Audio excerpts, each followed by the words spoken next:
orang yang hidupnya dipimpin oleh luka. Tahukah Anda bahwa luka itu yang membuat hidup kita menderita? Orang yang simpan kepahitan, kebencian, kemarahan dalam hatinya nggak akan pernah bahagia. Orang yang mau bangkit dari rasa sakit, yang bisa belajar jadi lebih baik, bisa belajar hidup lebih baik. Kenapa?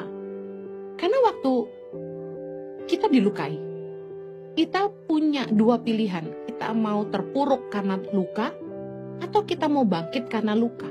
Kalau saya memilih untuk belajar dari luka. Waktu saya lihat kenapa saya dilukai, saya belajar ke depan saya tidak boleh seperti itu. Saya tidak boleh melukai orang lain. Kalau kita hidup dalam luka, semua yang keluar dari hidup kita ini akan melukai orang lain. Karena orang yang terluka akan cenderung melukai orang lain.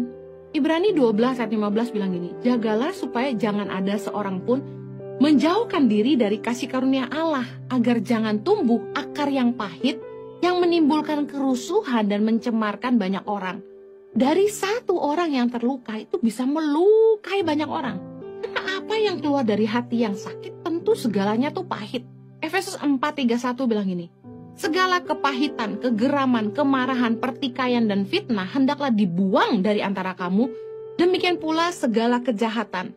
Kenapa kok bisa hati orang itu penuh dengan kejahatan? Markus 7:20 bilang, Yesus berkata gini, katanya lagi apa yang keluar dari seseorang itulah yang menajiskannya. Ayat 21, sebab dari dalam, dari hati orang timbul segala pikiran jahat, percabulan, pencurian, pembunuhan, perzinahan, keserakahan, kejahatan, kelicikan, hawa nafsu, iri hati, hujat, kesombongan, kebebalan. Semua hal-hal jahat ini timbul dari dalam dan menajiskan orang. Kenapa kok bisa ada semua hal-hal yang jahat dan buruk ini di dalam hati orang? Semua berawal dari kita nggak jaga hati kita. Kita membiarkan luka bersarang di situ. Kita membiarkan hati kita yang sakit tidak mau diobati. Sehingga hati yang sakit otomatis mulutnya pahit, hidupnya pahit. Lukas 6:45 berkata, apa yang diucapkan mulut dari hati. Bisa dibayangkan orang yang hatinya sakit, mulutnya pasti pahit. Selalu menyakitkan orang lain. Selalu negatif sama orang. Perkataannya selalu melemahkan orang lain. Ada orang-orang tuh yang selalu negatif sama orang. Orang berbuat baik sama dia juga, dia selalu berprasangka buruk. Ngomong gak bisa baik, selalu nyelekit. Selalu merendahkan. Selalu menghina orang.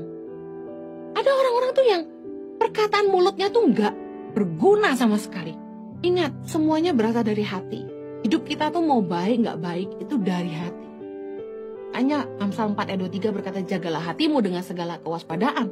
Karena dari situ terpancar kehidupan. Kalau hatimu tidak baik, hidupmu tidak baik.